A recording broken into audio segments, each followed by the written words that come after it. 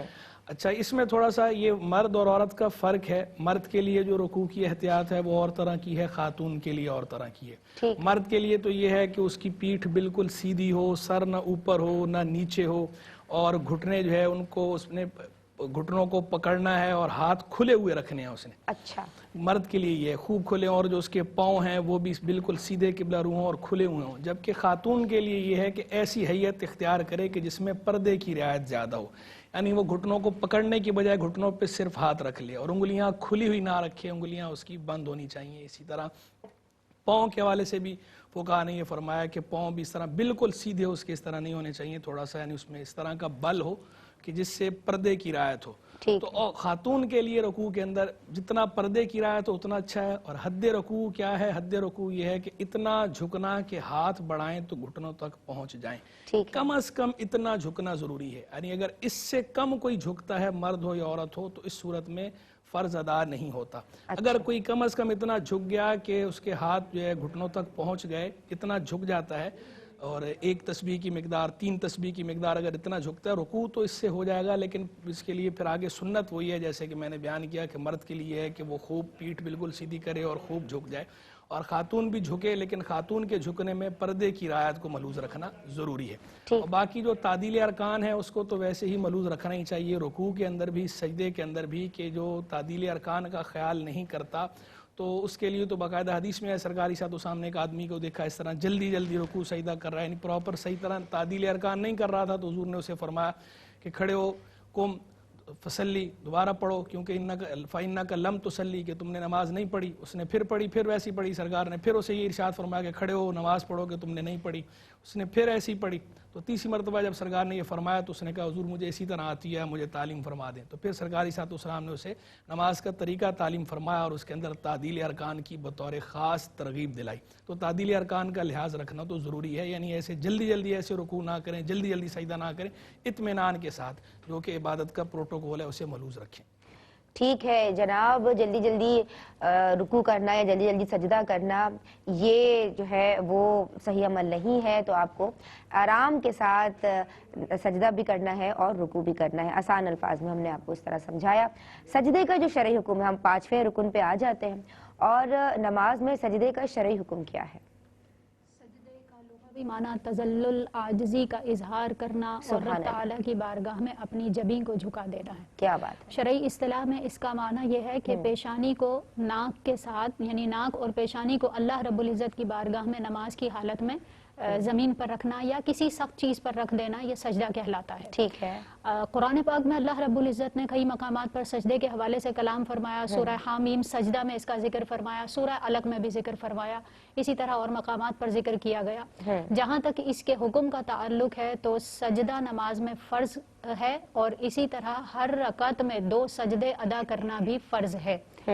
ہر سجدے میں 1 مرتبہ سبحان اللہ کہنے کی مقدار رکنا بھی فرض ہے۔ اچھا، پھر باقی رہا یہ کہ اس کا واجب کیا ہے، تو وہی تعدیل ارکان، اطمینان کے ساتھ سجدہ ادا کرنا، اور سنت مقدار اس کی یہی ہے کہ 3 مرتبہ سبحان ربی الاعلیٰ کم سے کم ہر سجدے میں کہا جائے۔ اچھا، اور یہ اطمینان کی یہ سنت کی کم سے کم مقدار ہے۔ مزید آپ اس پر اضافہ کرنا چاہیں تو بالکل کر سکتے ہیں، چونکہ سجدے کے بہت سے فضائل بیان ہوئے نبی کریم علیہ اچھا آپ نے پہلے بتایا تھا السلام کہ طاق تعداد میں جو ہے مطلب نمبرز میں ہمیں آگے اگر ہم پڑھیں تو 3 یا پھر 5 7 یہ بھی ذرا بتا اس پر جو اضافہ کریں گے 3 مرتبہ تو ہم نے سنت کم سے کم مقدار ادا کرنی ہے، پھر اس کے بعد آپ 5 مرتبہ بھی پڑھ سکتے ہیں، 7 مرتبہ بھی سبحان ربی اگر کوئی الاعلیٰ طویل پڑھ رکوع سکتے کرنا ہیں، چاہے، طویل سجدہ کرنا چاہے تو بالکل اس کی تعداد تعداد میں بڑھا سکتے ہیں۔ ٹھیک ہے۔ نبی پاک علیہ الصلوۃ والسلام نے اس کے بہت سے فضائل بیان فرمائے ہیں، اہم ترین رکن نماز کا قرار دیا ہے، اور بلکہ سب سے افضل ترین رکن قرار دیا ہے۔ جی بالکل۔ السلام علیکم، صفا نے اجازت دے دی ہے پروگرام کی پہلی کال۔ جی میری وعلیکم السلام پیاری بہن، کیا نام ہے اور کیا سوال کرنا چاہتی ہیں؟ جی میں پروین اختر میاں والی کالا باغ سے بات کر رہی ہوں۔ پروین اختر، خوش آمدید کہتے ہیں نا، کیا پوچھنا چاہتی ہیں؟ جی باجی وہ دعائے قنوت اگر یاد نہیں ہوتی تو کیا ربنا آتنا والی دعا پڑھ سکتے ہیں؟ اچھا ٹھیک ہے جی، آپ نے ہمیں کال کی، آپ کا سوال لیا جائے گا۔ دوسرا سوال بھی کر لیجئے۔ جی وہ دوسرا یہ ہے کہ بچوں کو قرآن پاک پڑھاتے ہاں تو حیض کے دوران بچوں کے سبق جب سنا جا رہا ہوتا ہے وہ غلطیاں کرتے ہیں تو کیا بتانا جائز ہے یا؟ اچھا ٹھیک ہے جی، بہت شکریہ آپ نے ہمیں کال کی پروین، اور آپ کا سوال میں نے نوٹ کر لیا ہے اور اس کو شامل کیا جائے گا۔ جی اپنی بات مکمل کیجیے۔ میں یہ عرض کر رہی تھی کہ نماز کا اہم ترین رکن جس کو فرض کی حیثیت حاصل ہے، رسول اللہ صلی اللہ علیہ وآلہ وسلم نے اس کی جب اہمیت بیان فرمائی ہے تو وہ کچھ اس طرح ہے کہ اقرب ما یکون العبد من ربہ وہو ساجدہ، یعنی انسان سب سے زیادہ حالت سجدہ میں اپنے رب کے قریب ہوتا ہے، لہٰذا کوشش کرنی چاہیے کہ سنت کی کم سے کم مقدار تو ادا کریں، لیکن مزید اس پر کچھ اضافہ کر سکیں تو بہت اچھی بات ہے، کیونکہ نبی پاک علیہ الصلوۃ والسلام نے ارشاد فرمایا آتش جہنم کو ہر چیز جلا سکتی ہے سوائے سجدے کے مقامات کے۔ پھر اسی طرح حضرت ربیعہ بن اسلمی رضی اللہ تعالی عنہ نے جب جنت میں سرکار علیہ الصلوۃ والسلام کی معیت کا سوال کیا تو آقا علیہ الصلوۃ والسلام نے فرمایا کثرت سے سجدے کرو۔ تو طویل سجدے کرنا اور کثرت سے پھر سجدوں کا اہتمام تو اس طرح ہوگا کہ نمازوں کی کثرت ہو۔ پھر دوسرا طریقہ یہ ہے کہ طویل سجدے کیے جائیں اور کم سے کم مقدار کو تو کم از کم ضرور ادا کیا جائے اور صحیح طریقے سے سجدے میں ادا کیا جائے۔ ٹھیک ہے جی، نماز میں سجدے کا شرعی حکم کیا ہے ہم نے جانا، سجدے کا طریقہ اور اس کی احتیاطیں۔ سجدہ جیسا کہ بھی بیان فرمایا حد درجے عاجزی ہے، تو لہٰذا اس کی حقیقت تو ہے کہ آپ کا پیشانی کا زمین پر جمنا۔ شرعی اعتبار سے جب سجدے کا اطلاق ہوگا وہ ناک کی ہڈی جو ہوتی ہے نا اس کا اور پیشانی کا زمین پر جمنا وہ ضروری ہے۔ اب خالی آپ نے صرف نوز ٹچ کر دی اور ہلکا سا یوں کر کے اوپر اٹھ گئے تو یہ سجدہ نہیں ہوگا۔ اچھا، اور اس کے علاوہ اس کی مقدار بیان فرما دی گئی ہے کہ جیسے کہ ایک مقدار کے سبحان اللہ کی ایک مرتبہ پڑھنا کی مقدار رکنا یہ ہے فرض ہے اس میں، اور 3 مرتبہ سننا۔ بہنیں کونیوں کے حوالے سے بھی پوچھتی ہیں کہ کونیاں کہاں ہونی چاہیے، ہاتھوں کا اندازہ وہ بتا دیجیے ذرا۔ دیکھیے سجدے کا طریقہ مردوں کا اور عورتوں کا تھوڑا مختلف ہے، جیسا کہ ابھی مفتی صاحب نے بیان فرمایا ہے کہ خواتین کے نماز کے طریقے میں پردے کی احتیاط کو زیادہ ملحوظ خاطر رکھا گیا ہے، ان کے نماز پڑھنے کی جگہ کے اندر بھی پردے کا اہتمام زیادہ ہے۔ آپ سے بھی ایک کال کی اجازت ہے۔ السلام علیکم۔ السلام علیکم۔ السلام علیکم۔ جی وعلیکم السلام ورحمۃ اللہ۔ جی بہن کیا نام ہے اور کیا سوال کرنا چاہتی ہیں؟ نورین ہوں لاہور سے۔ نورین، خوش آمدید کہتے ہیں بہن، کیا پوچھنا چاہتی ہیں؟ جی میں سب سے پہلے تو یہ پوچھنا چاہ رہی ہوں کہ جب ہم نماز وتر پڑھتے ہیں تو اس میں جو آپ صلی اللہ علیہ وسلم نے دعائے قنوت پڑھی ہوئی ہے جو صحیح بخاری میں دی ہوئی ہے، ہم لوگ وہ کیوں نہیں پڑھتے؟ اور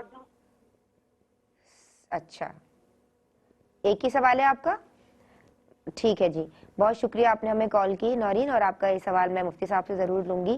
جی مکمل کیجیے اپنی بات۔ سجدے کی حالت میں بھی پردے کا جو زیادہ اہتمام ہوگا خواتین کو اس کا حکم دیا جائے گا، یعنی کہ مطلب یہ کہ زمین کے ساتھ لگ کر اور سمٹ کر سجدہ کیا جائے گا۔ کونیاں زمین سے لگی بھی ہوں؟ جی زمین کے ساتھ لگی ہوں گی، اور پاؤں جو ہیں وہ اپنے لیفٹ سائڈ کی طرف نکالے جائیں گے، رائٹ سائڈ کی طرف نکالے جائیں گے جی، اور بالکل زمین کے ساتھ لگ کے سمٹ کے سجدہ کیا جائے گا۔ ٹھیک، تو اور وہ یہ مقدار تو جیسا کہ عرض کرتی۔ اب یہاں پر ایک اور چیز عرض کرنا چاہوں گی کہ اگر آپ کے کوئی پیشانی پر دانہ نکلا ہوا ہے یا کوئی ایسا عذر ہے جس کی وجہ سے پیشانی زمین نہیں لگ سکتی، تو آپ نرم ہڈی ناک کی کم از کم نرم ہڈی تک اس کو زمین پہ لگانا ضروری ہے، بغیر اس کو یعنی ہلکا سا صرف ٹچ کر دیا اس سے بھی سجدہ نہیں ہوگا۔ اچھا، اچھی طرح سے یعنی زمین پہ آپ کی پیشانی اور ناک لگنی چاہیے۔ عذر کا سبب یہ ہے کہ آپ نرم ہڈی تک لگانے یعنی ناک کی جو نوک یہ ہے اس کو تھوڑا سا پریس کر لیں، زیادہ نہ کریں کہ آپ کا عذر کسی کے دانے وغیرہ ہو گئے تو اس وجہ سے۔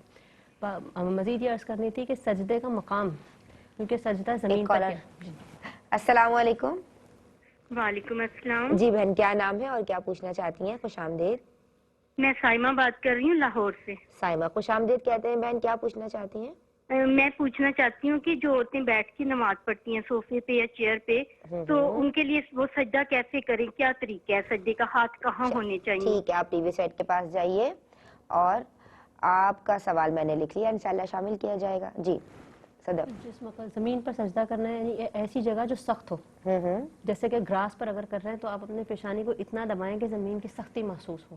اچھا، اسی لیے گدے پر نماز پڑھنے کا حکم کیا جاتا ہے کہ اس میں سجدہ نہیں کر سکتے، کیونکہ آپ جتنا مرضی دبا لیں سختی محسوس نہیں ہوگی، وہ ہے ہی نرم چیز ہے. اسی طرح گاڑیوں کی جو سیٹس ہوتی ہیں ان پر سجدہ کرنے سے بھی سجدہ نہیں ہوگا، ان پہ جو نرم ہو ان کے اوپر نہیں ہوگا. لیکن اگر سخت یعنی سختی محسوس ہوگی تو پھر ہو جائے گا. تخت وغیرہ لکڑی کے ہوتے ہیں، اس پہ ہو سکتا ہے اس پر ہوگا. لیکن آگے یہ عرض کرنی تھی کہ جو بیٹھ کے نماز پڑھتے ہیں جیسے کہ چیئرز وغیرہ پر، تو بسا اوقات یہ دیکھا گیا کہ چیئر کے ساتھ ہی ایک ٹیبل سی بنی ہوئی ہوتی ہے، اس پر سجدہ کر لیتے ہیں، تو ایسے سجدہ نہیں ہوتا. اچھا، میں نے یہ بھی دیکھا ہے کہ باقاعدہ نماز کی کرسیاں آتی ہیں، اس کے آگے جیسے ڈیسک ٹائپ ہوتی ہے وہ، اور اس پہ بھی بہنے کے وہ سختی محسوس ہو تو سجدہ کرتی ہیں، اس کا بھی ذرا بتا دیجیے، ہم نے بات کی ہے. ویسے سجدہ ایسے نہیں ہوتا، زمین پر ہی سجدہ ہوتا ہے. اگر کوئی ایسی جگہ ہے کہ آپ نماز پڑھیں لیکن اتنی جگہ ہے جو زمین سے 12 انگل اونچی ہے، اچھا، اس کے اوپر اگر سجدہ کریں گے تو سجدہ نہیں ہوگا. لہٰذا جو ایسی چیئرز آتی ہیں اس کی جو ٹیبل ہوتی ہے اس پر سجدہ نہ کریں، وہ اشارے ہٹا دیں، خالی چیئر پہ بیٹھے، اشارے سے سجدہ کیا جائے. اشارے سے اور کیا جب جائے. چیئر پر بیٹھ کر نماز پڑھ رہے ہوں گے تو رکوع اور سجدہ کے اندر یہ فرق ہوگا کہ رکوع میں تھوڑا کم جھکیں گے اور سجدے میں زیادہ جھکیں گے. ٹھیک ہے، ایک کالر شامل کر رہے ہیں، پھر ایک بریک لیں گے. السلام علیکم. وعلیکم السلام. جی بہن، کیا نام ہے اور کیا سوال کرنا چاہتی ہیں؟ جی لبنہ نام ہے، راولپنڈی سے بات کر رہی ہوں. لبنہ بہن، میں نے پوچھنا، ہاں جی خوش آمدید کہہ رہی تھی، بس آپ پوچھیے کیا پوچھنا چاہتی ہیں. میں پوچھنا چاہتی ہوں کہ ہم جب تلاوت کرتے ہیں تو اس میں کوئی دعا کی آیت آ جاتی ہے تو اس میں ہم دعا کر سکتے ہیں رک کے ٹھہر کے؟ وہ جیسے الحمد شریف پڑھتے ہیں اور آخر میں کہتے ہیں دعا آتی ہے تو ہم کہتے ہیں کہ ہمارے بچوں کے لیے بھی اللہ جی یہ صبح بنائے اچھا، تو کیونکہ نبی پاک صلی اللہ علیہ وسلم دعا کرتے تھے. اور دوسرا یہ کہ سجدے میں کافی دیر ہم دعا کر سکتے ہیں، یہ پڑھ کے سبحان ربی الاعلیٰ پڑھ کے اس کے بعد دعائیں کر سکتے ہیں کافی دیر، چاہے آدھا گھنٹہ لگ جائے، اس طرح فرض نماز میں رک سکتے ہیں سجدے میں ہم؟ ٹھیک ہے جی، آپ کا سوال میں نے نوٹ کر لیا ہے. ہم ایک بریک پہ جا رہے ہیں، جناب اپنے لبوں کو درود پاک سے تر رکھیے. بسم اللہ الرحمن الرحیم. السلام علیکم ورحمۃ اللہ. جناب دین اور خواتین میں نماز کے ارکان ڈسکس کیے جا رہے ہیں، یعنی وہ فرائض کے جن کے ادھورا رہ جانے پہ یا نہ ادا ہونے پہ نماز ہی ادا نہیں ہوگی. ایک کالر ہمارے ساتھ ہیں جن کو شامل کر رہی ہوں. السلام علیکم. السلام علیکم. ہیلو، السلام علیکم. وعلیکم السلام ورحمۃ اللہ. میں حمیرہ بات کر رہی ہوں. ہاں جی، کیسی ہیں؟ میں بالکل ٹھیک ہوں، آپ کیسی ہیں بہن؟ الحمدللہ، اللہ کل حال. ندا 3 سوال ہیں. جی بتائیے. پہلا سوال یہ ہے کہ رکوع میں جانے کے بعد اگر کوئی دوبارہ رکوع میں جانے سے پہلے سورت پڑھنا بھول گئے اور رکوع میں چلے گئے پھر دوبارہ اٹھ کے سورت پڑھنا شروع کر دینا، ایسا کیا تو کیا حکم ہوگا؟ ٹھیک ہے جی. اور دوسرا سوال یہ ہے کہ رکوع میں اگر شک ہو جائے کیا ہے کہ نہیں کیا تو ایسی صورت میں کیا کرنا ہوگا؟ ٹھیک ہے جی. اور لاسٹ کوسچن یہ ہے کہ رکوع میں تسبیح سبحان ربی العظیم کے بجائے درود پاک پڑھ لینا اللہم صلی علی محمدin، تو ایسا کیا جائے تو کیسے نماز ہو جائے گی؟ اس حوالے سے رہنمائی فرمائیے گا. ٹھیک ہے جی. وعلیکم السلام ورحمۃ اللہ. جی آپ کی بات مکمل ہو گئی تھی صدف، مفتی صاحب کے سامنے بیٹھوں. ٹھیک ہے مفتی صاحب، ہم نے بات کی ہے سجدوں کے تعلق سے، سجدے کا شرعی حکم کیا ہے، سجدے کا طریقہ اور سجدے کی احتیاطیں. میں چاہتی ہوں یہ سوال میں آپ کی سمجھ بھی لے کے آؤں. دیکھیں سجدہ بھی بہت عظمت والا عمل ہے، اور جیسا کہ پہلے بھی میں نے جو ہے وہ حدیث مبارک بیان کی جس کے اندر رکوع اور سجدہ دونوں کے بارے میں بات فرمائی گئی تھی. اور کئی احادیث ایسی ہیں کہ جن میں صرف سجدے کا ذکر ہے کہ جب بندہ نماز پڑھتا ہے تو گناہ اس کے لا کے کندھے پہ رکھے جاتے ہیں یا سر پہ رکھے جاتے ہیں، اور جب سجدہ کرتا ہے تو وہ گر جاتے ہیں. بعض روایات میں یعنی رکوع اور سجدہ دونوں کا ذکر ہے، بعض میں صرف سجدے کا ذکر ہے. اور باقاعدہ صحیح مسلم میں تو حدیث مبارک میں حضور جان عالم علیہ الصلوۃ نے یہاں تک فرمایا کہ بندے کو سب سے زیادہ قرب اللہ کا سجدے کی حالت میں حاصل ہوتا ہے. سبحان اللہ. لہذا کثرت سے دعا کرو. سبحان اللہ. یعنی سجدے کی حالت میں کثرت سے دعا مانگنے کی ترغیب بھی دلائی گئی، کیونکہ سجدہ جو ہے انسان کو اللہ نے اشرف المخلوقات بنایا ہے، اور اشرف المخلوقات انسان کے اعضاء میں سب سے اشرف جو ہے، اشرف الاعضاء جسے کہتے ہیں، وہ انسان کا چہرہ ہے. اس اشرف الاعداء کو، اشرف المخلوقات اللہ کے حضور تذلل، تواضع، انکسار کا مظاہرہ کرتے ہوئے زمین پہ رکھ دیتی. سبحان اللہ. چونکہ یہ عبادت کی اصل یہ ہے، تذلل ہے، اقصی غایت التذلل عبادت کی جو اصل ہے، خضوع کا مظاہرہ کرنا، تواضع انکسار کا مظاہرہ کرنا. تو یہ سب سے زیادہ تواضع انکسار، یہ اس کی انتہا ہے کہ اس سے اوپر متصور نہیں کہ آدمی کسی کے آگے، اور اس سے بڑھ کر کوئی تذلل نہیں ہے کہ آدمی نے اپنا چہرہ، اپنا ماتھا وہ زمین پہ رکھ دیا سامنے. تو بندہ چونکہ اللہ کے حضور بالکل تواضع اور انکسار کی آخری سٹیج کو ظاہر کرتا ہے.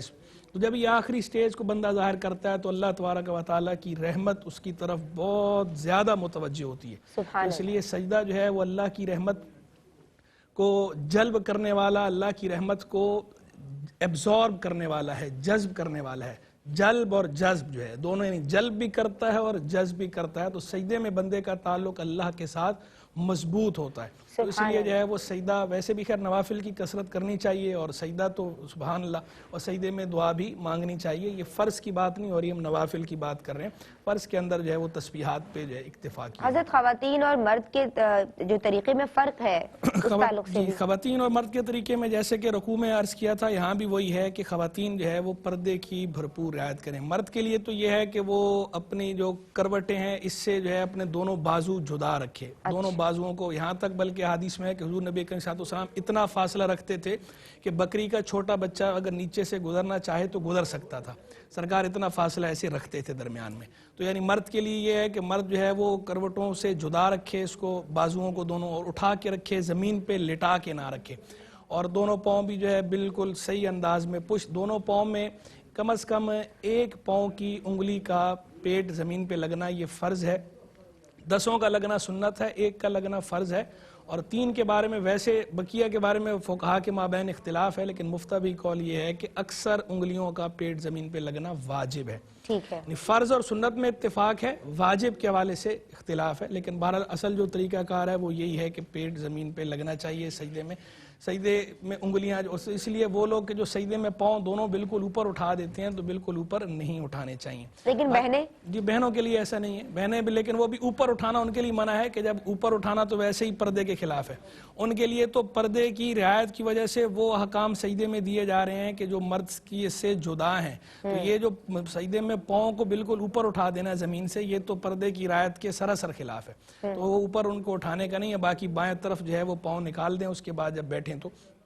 اور ہاتھ جو ہے وہ دونوں ہاتھ جو ہے دونوں رانوں کے اوپر رکھے جائیں گے. اس میں مرد اور عورت جو ہے وہ جیسے ہیں دونوں اس طرح رکھیں. اچھا ٹھیک ہے حضرت. جناب آپ کی کالز بھی شامل کر رہے ہیں اور ہماری بہنیں بھی ہمارے ساتھ ہیں.